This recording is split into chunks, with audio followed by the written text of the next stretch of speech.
Hello and welcome back to everyone.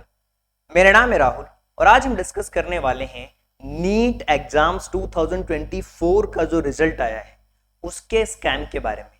चलिए देखते हैं कि किस तरीके का स्कैम हुआ है इसके अंदर। उन बच्चों के लिए ये वीडियो है जो आगे चल करके नीट की तैयारी करना चाहते हैं। उन पेरेंट्स के लिए वीडियो है जो अपने बच्चों को नीट की तैयारी करवाना चाहते हैं और एक अच्छे मेडिकल कॉलेज में एडमिशन करवाने का सपना देखते हैं।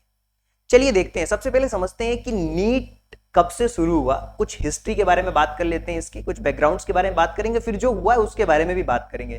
देखिए 2012 से पहले तक ये जो नीट होता था ना, इसका नाम होता था AIPMT, all India pre medical test. अब ये 2012 के बाद गवर्नमेंट ने एक बहुत अच्छा काम किया, एक अलग से टेस्टिंग एजेंसी बना दी जिसका नाम है NTA। उसका नाम रखा इन्होंने NTA। अब ये NTA क्या करती है?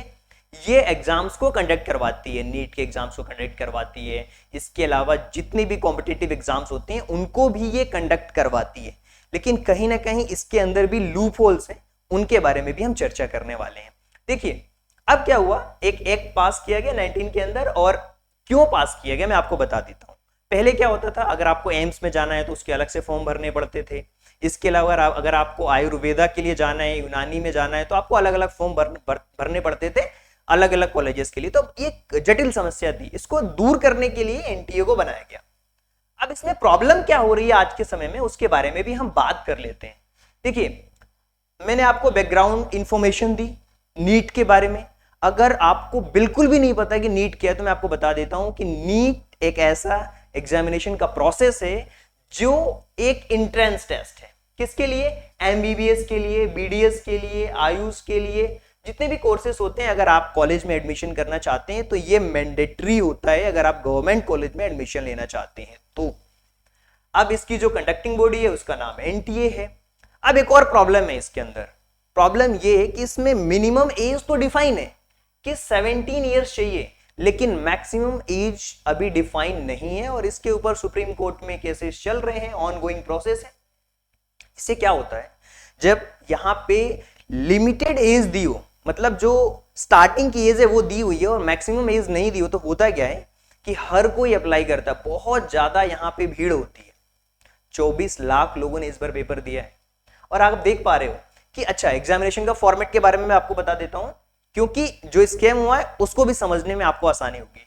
ये 720 मार्क्स का पेपर होता है। कितने मार्क्स का पेपर होता है? ये 720 मार्क्स का पेपर होता है और इसमें 180 क्वेश्चंस होते हैं। और 180 क्वेश्चंस में इसमें फिजिक्स के भी क्वेश्चंस होते हैं, केमिस्ट्री के भी, बॉटनी के भी, जूलॉजी के भी, अलग अलग। इस बार 24 लाख लोगों ने पेपर दिए हैं, जिसमें कि लगभग 13 लाख से ऊपर बच्चे क्वालिफाई किए हुए हैं। क्या जितने लोगों ने क्वालिफाई किया है सबको गवर्नमेंट मेडिकल कॉलेज मिल पाएगा क्या? बिल्कुल नहीं मिल पाएगा। इवन कि जो रैंक फर्स्ट आया है ना, अगर जितने भी रैंक फर्स्ट आए अगर सबने अप्लाई कर दिया ना तो उनको एम्स नहीं मिल पाएगा। ये कंडीशन है आज की। क्या पेपर इतना आसान हो गया है? ऐसा बिल्कुल भी नहीं है। घोटाले हुए हैं, यहाँ पे स्कैम्स हुए हैं, उसके बारे में हम बात करने वाले हैं और समझने वाले हैं डिटेल में सारी चीजों को। अब मैंने आपको बैकग्राउंड बताया। देखिए स्कैम किस तरीके का हुआ है, लोग क्या बता रहे हैं, उसको हम समझते हैं। देखिए सब लोग 4 मई को बिजी थे। कहां पे बिजी थे भैया? सब लोग बिजी थे इलेक्शंस के रिजल्ट्स में। और जो रिजल्ट 14 जून को एक्सपेक्टेड था वो 4 जून को ही, यहां पे ये जून है राइट, 4 जून को ही वो घोषित कर दिया गया। अब हुआ क्या इससे कि पहले आपने देखा होगा कि जब नीट के रिजल्ट्स आ रहे हैं तो बड़े बड़े न्यूज में उसकी न्यूज कवरेज होती थी। न्यूज कवरेज हुई लेकिन नाम मात्र के बराबर। तो जो कवरेज है ना इसकी दब गई। सोचिए उसी दिन रिजल्ट आता है। ऐसी कौन सा कनेक्शन है, ऐसे कौन से वो लोग हैं जिन्होंने उसी दिन रिजल्ट्स घोषित करने का निर्णय लिया ताकि इलेक्शंस के बीच में रिजल्ट्स घोषित की जाए, ताकि ये दब जाए ये मामला।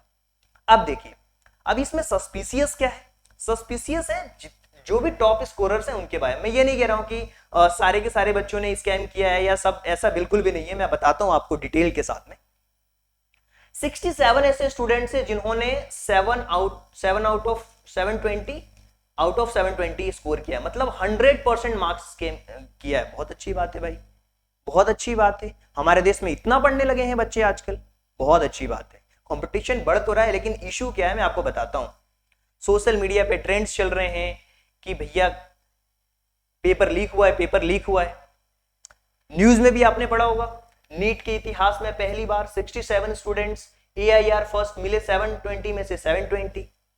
और ये हैरत भरा क्या है इसमें, मैं आपको बता रहा हूं। सबसे बड़ा जो लूप होल्स में क्या है मैं आपको बताता हूं। देखिए, इसमें टोटल क्वेश्चंस होते हैं 180। आप समझना बहुत बेसिक्स मैथ है यहां पे। अगर आपने पूरे के पूरे क्वेश्चन सही कर दिए, वो एक क्वेश्चन के 4 मार्क्स होते हैं, तो आपको मिल जाते हैं 720। यहां तक तो समझ आ रहा है। लेकिन इसके अंदर नेगेटिव मार्किंग भी होती है।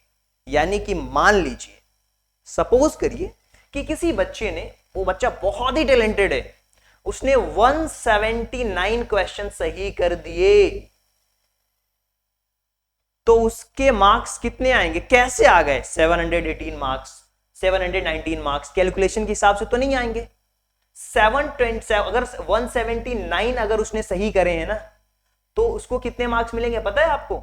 सबसे पहले तो उसके 4 मार्क्स ये कम होंगे, एक क्वेश्चन जो गलत गया है उसके 4 मार्क्स कम होंगे, और इसके अलावा उस क्वेश्चन का भी 1 मार्क कम होगा, यानी टोटल 5 मार्क्स उसके कम हो जाएंगे, एक क्वेश्चन का और 4 गलती, 4 ये मार्क्स उसके कम होंगे। तो यहां पे जो मार्क्स आने चाहिए उसके, वो कितने आने चाहिए? 715 मार्क्स आने चाहिए।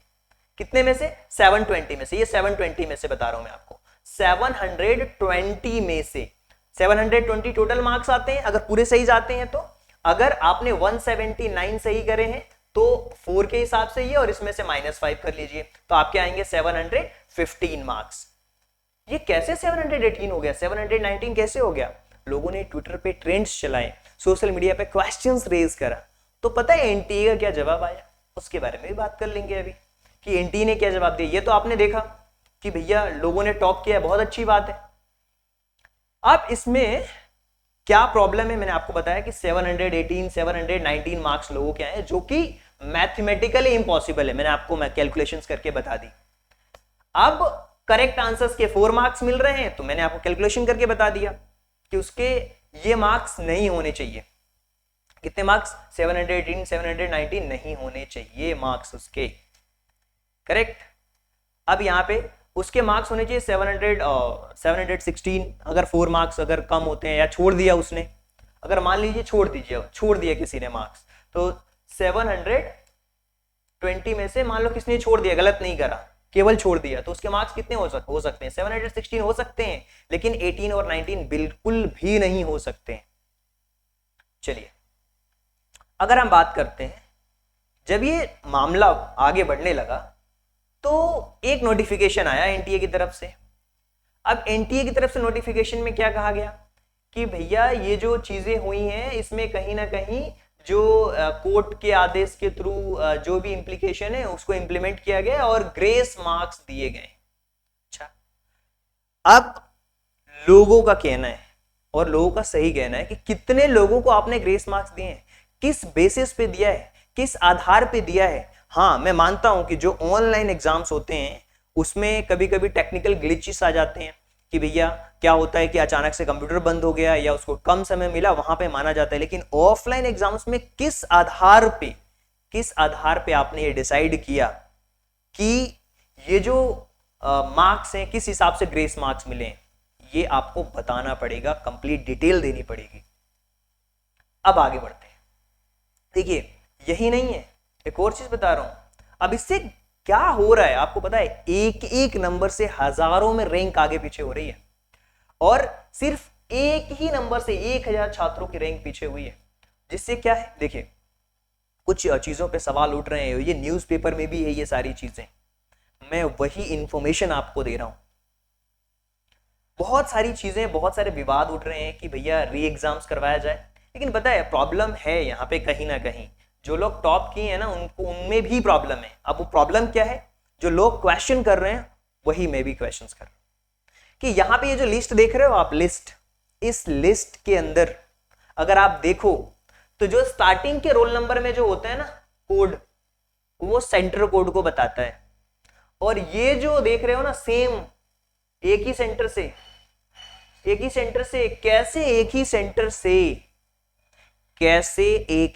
से फर्स्ट रैंक ला रहे हैं। हरियाणा दिल्ली, हरियाणा राजस्थान, हरियाणा, एक ही सेंटर से फर्स्ट नंबर लाने वाले, ये कहीं ना कहीं लोगों के अंदर संदेह पैदा करता है। मैं तो कह रहा हूं सीसीटीवी कैमरे की फुटेज पब्लिकली अवेलेबल कराया जाए, खास करके जहां पे संदेह हो रहा है। जिस भी सेंटर पे संदेह है उसको पब्लिक किया जाए कि क्या वो सच में पेपर दे रहे थे या केवल बैठ के कैमरे के सामने नौटंकियां चल रही थी कि हाँ भैया पेपर कोई लास्ट में किसी ने पेपर दे दिया है, गोले भर दिए। क्योंकि सुनने में ऐसा भी आ रहा है, कुछ बच्चे बता रहे थे कि सर हमारे पास में कॉल आ रहे थे कि अगर आपको बिल्कुल कंफर्म सीट चाहिए तो इतने लाख रुपए आपको देने पड़ेंगे। ये इतने लाख रुपए देने के बाद में हमारी कंप्लीट सेटिंग से हम केवल आपको एग्जाम में जाना है, बैठना है, आपका पूरा काम हो जाएगा। यहां तक कहीं ना कहीं इतना बड़ा लूप होल्स, आप समझ पा रहे हो कि ये जो लूप होल्स है ना, ये जो लोग डॉक्टर बनेंगे जिनको रटवाया जा रहा है, एक दिन पहले आंसर सीट्स मिल जा रही हैं, ये लोग डॉक्टर बनेंगे, क्या हमारे देश का इलाज करेंगे? कोविड जैसी सिचुएशन जब होगी तो यही लोग अगर इन फ्यूचर में कोई बड़ी त्रासदी आई देश पे, तो क्या ये लोग कर पाएंगे कुछ? ये जहां पे 1000 लोग मरने वाले होंगे वहां पे 5000 लोगों को मार डालेंगे। ये जो डॉक्टर बनेंगे, ऐसे अगर डॉक्टर बनेंगे हमारे देश में तो देश का फिर बेड़ा गर्क हो जाएगा। देखिए जब एग्जाम पेपर हुए थे उस टाइम पे मैं बता रहा हूं इंसिडेंट्स हुए थे, लेकिन लोगों ने बोला चलो यार एक आध सेंटर पे हो गया होगा। लेकिन बिहार के अंदर इंसिडेंट्स का ये इंसिडेंट है, पेपर लीक को कंफर्म किया गया था पटना पुलिस के द्वारा और कुछ लोगों को अरेस्ट भी किया गया। देखिए मेरे को नहीं पता कितने लोगों को अरेस्ट किया जाता है, आगे क्या होती है, कैसी इंक्वायरी चलती है, या वो लोग छूट जाते हैं, भगवान जाने कि क्या होता है आगे, किसी को पता नहीं चलता है। न्यूज में खबर आती है फिर वो पता नहीं कहां गायब हो जाती है, कोई फॉलोअप नहीं होता उस पर। इसके अलावा लीक की जो कॉस्ट बताई जा रही है 30 से लेकर के 50 लाख। और एक और चीज मैं आपको बता दूं, कुछ लोग ऐसे हैं जिनका नाम जब आ गया था तो उन्होंने जो भी अपने पास में सबूत रखे थे उनको जला दिया। और जो जले हुए पेपर्स मिले थे, उन जले हुए पेपर्स में से पता है आपको 74 क्वेश्चंस मिले थे, बुकलेट नंबर ये, और ये लोगों ने ट्विटर पे भी डाला। तो कहीं ना कहीं लूपहोल्स तो हैं, उनको दूर करने की जरूरत है। और मैं गवर्नमेंट से यही अपील करूंगा कि सबसे पहले तो कहां से शुरुआत करनी है। मेरा ऐसा सजेशन है कि जहां से पेपर प्रिंट हो रहा है, जितने भी ऑफलाइन एग्जाम्स होते हैं ना, जहां से पेपर प्रिंट हो रहा है हमें वहां से देखना पड़ेगा किसको ये कॉन्ट्रैक्ट मिल रहा है, वहां पे कौन कौन लोग हैं, वहां की सीसीटीवी फुटेज, सारी चीजें जब पब्लिक के सामने रखी जाएंगी, उसके बारे में बताया जाएगा, डिटेल्ड दी जाएगी और पूरे सीबीआई जांच होगी इसकी, तब जाकर के ये जो है ना चीजें खुल पाएंगी अच्छी तरीके से। क्योंकि कुछ लोगों का ये भी मानना है कि जहां पे पेपर प्रिंट हो रहा है, प्रिंट होने से पहले पेपर लीक हो जा रहा है। इसका मतलब आप समझ रहे हो कि लोगों के पास में पहले ही क्वेश्चन पेपर आ चुके हैं। और कुछ लोग तो ऐसे भी डील कर रहे हैं कि अगर आपको केवल 600 से लेके 700 के बीच में मार्क्स चाहिए तो इतने क्वेश्चंस बता देंगे। मतलब क्वेश्चंस अगर 180 है तो 90 क्वेश्चंस के अलग रेट हैं, अगले 90 क्वेश्चंस के अलग रेट हैं। इस हिसाब से चल रहा है मार्केट में। इस बात में कितनी सच्चाई है ये आप कमेंट करके बताना, जिन लोगों के पास कॉल आए होंगे इस तरीके के। कुछ कॉल रिकॉर्डिंग्स भी वायरल हो रही है, पता है उसमें कितनी सच्चाइयां हैं। बट जो चीजें चल रही है मार्केट में मैं उसको इन्फॉर्म कर रहा हूं। और जो बच्चे तैयारियां कर रहे हैं 1-1, 2-2 साल तक लगातार लगे हुए हैं, उनका सिलेक्शन ही नहीं हो पा रहा। वो सोच रहे हैं 700 लाने के बाद भी कि चलो भैया 700 आ गए। आज से 2-3 साल पहले तक क्या होता था, 700 को सिक्योर माना जाता था। और आज के समय में 700 मार्क्स लाने वाला स्टूडेंट्स भी को भी कॉलेज मिलेगा या नहीं मिलेगा, वो बिल्कुल उसके दिमाग में ये कंफर्मेशन ही नहीं है। या तो गवर्नमेंट बहुत सारे कॉलेजेस खोले, एम्स खोले, जो कि गवर्नमेंट कर नहीं सकती, तो भैया कम से कम रोक लगा लो इन चीजों के ऊपर। चलिए आगे बढ़ते हैं। देखिए ये न्यूज़पेपर में आर्टिकल है, न्यूज़पेपर में ये छपा भी था कि कैंडिडेट्स को रात भर रटवाए गए थे आंसर्स। 40 लाख में हुआ था सौदा, इनकी हुई गिरफ्तारी, बट ये लोग कहां हैं, कहां है? पेपर लीक तो एक समस्या बन गया है। एनटीए जितने भी एग्जाम्स करवाता है ना कहीं आप देखोगे ज्यादातर एग्जाम्स के अंदर ये चीजें पाई गई हैं कि एग्जाम पेपर लीक हो रहा है, और ये पूरा इनका एक गिरोह है जो सारे एग्जाम्स को लीक करवा रहा है, मार्केट में बेच रहे हैं, बहुत अच्छा धंधा है। तो ये नीट के पेपर में बहुत सारे लोग गिरफ्तार किए गए, लेकिन आगे क्या हुआ पता नहीं चला इसके बारे में। अब देखिए, जब पेपर लीक होता है ना, जो बच्चा तैयारी करता है उसको मेंटल स्ट्रेस होता है। पेपर लीक से बहुत सारी प्रॉब्लम शुरू होती हैं फैमिली में। एक क्या क्या प्रॉब्लम्स आती है, बच्चा है ना मेंटली इमोशनली इंपैक्ट होता है, उस पर फाइनेंशियल बर्डन आता है। पेपर लीक होता है तो गवर्नमेंट के ऊपर भी फाइनेंशियल बर्डन आता है कि यार फिर से री एग्जाम्स कराना पड़ेगा, फिर से उतने खर्चे करने पड़ेंगे जो कि गवर्नमेंट करना नहीं चाहती है। एक एमएलए, एक विधायक, एक सांसद को खरीदने में गवर्नमेंट पैसा खर्चा कर देगी, लेकिन री एग्जाम्स नहीं करवाएगी। इसके अलावा क्या है, ट्रस्ट ब्रीच होता है, लोगों का विश्वास घटता है जब पेपर लीक होते हैं, वापस से दोबारा पेपर नहीं हो सकते जल्दी। ये एक मुश्किल टास्क होता है, मानता हूं मैं इस बात को। अब इसके कारण पता है क्या होता है, इसके इंप्लीकेशंस क्या होते हैं, मैं आपको बताता हूं। सुसाइड। वैसे तो जितने भी स्टूडेंट्स ये वीडियो देख रहे हैं, प्लीज ऐसा काम आपको नहीं करना है। चाहे लाइफ में कितनी भी प्रॉब्लम आ जाए, सुसाइड के बारे में नहीं सोचना है यार, दुनिया बहुत बड़ी है, बहुत सारी चीजें कर सकते हो। हाँ, आपको अपने हक की आवाज तो उठानी पड़ेगी। आपके साथ अगर गलत हुआ है तो आपको स्टैंड लेना पड़ेगा, आपको ट्विटर पे कैंपेन चलाने पड़ेंगे, ये आपको करना पड़ेगा, लेकिन ये तो बिल्कुल भी नहीं करना है आपको। चलिए आगे बढ़ते हैं। यहां पे आप देख पा रहे हैं क्वेश्चन पेपर में इश्यूज हैं, क्वेश्चन पेपर में भी इश्यूज आ रहे हैं। अब किस तरीके के इश्यूज आ रहे हैं, कोई क्वेश्चन ऐसा है जिसके आंसर्स को मैच करने के लिए एनसीईआरटी को प्रेफर किया जा रहा है, अच्छी बात है, लेकिन आपको पता होना चाहिए कि कोविड के टाइम के बाद में एनसीईआरटी से कुछ पार्ट्स डिलीट हुए, कुछ सिलेबस डिलीट हो गए, बच्चों के अंदर माइंड के अंदर लास्ट तक ही कंफ्यूजन रहा कि सिलेबस में से कौन सा पार्ट आएगा, कौन सा पार्ट नहीं आएगा। और फिर भी आप सोचो, इतना कंफ्यूजन होने के बाद भी क्या हमारे बच्चे इतना बहुत ज्यादा पढ़ रहे हैं कि पूरे में से पूरे मार्क्स ला दे रहे हैं? कंफ्यूजन था, और उसको एनसीईआरटी के थ्रू जो भी है उसकी टेक्स्ट बुक से जो पुरानी है उससे मैच करके चीजों को रिजॉल्व किया जा रहा है। ठीक है, ये तो दूर हो सकती हैं चीजें जो पेपर से रिलेटेड इशू है, लेकिन जो लीक से रिलेटेड इशू है, ये गवर्नमेंट, हमारी सीबीआई, जो लोग हैं, जो सरकार का हिस्सा है, वही लोग दूर कर सकते हैं इस चीज को। देखिए अब क्या हो रहा है इस केस में, मैं आपको बता दे रहा हूँ। सुप्रीम कोर्ट में ये मामला है, री एग्जामिनेशंस के लिए लोगों ने पिटीशंस फाइल कर दी हैं, जो कि बहुत मुश्किल काम होता है री एग्जाम्स करवाना, क्योंकि एक लोड आता है, एक बर्डन आता है गवर्नमेंट के ऊपर। लेकिन सुप्रीम कोर्ट ने बोला है कि इसको सुना जाएगा, बाकी रिजल्ट्स को घोषित तो कर दिया गया है। देखिए मैं एक मेंटरशिप प्रोग्राम चलाता हूँ, चलिए उसके बारे में भी बात कर लेते हैं। जो लोग भी हमारे मेंटरशिप प्रोग्राम से जुड़ना चाहते हैं, मेंटरशिप प्रोग्राम्स इसलिए क्योंकि क्या होता है, कोर्सेज तो बहुत सारे लोग लॉन्च करते हैं, मेंटरशिप प्रोग्राम में हैंड होल्डिंग सपोर्ट्स प्रोवाइड कराया जाता है मेरी तरफ से। और इस मेंटरशिप प्रोग्राम्स में आपको वीकली टेस्ट, डाउट क्लियरेंस की क्लासेस होती हैं।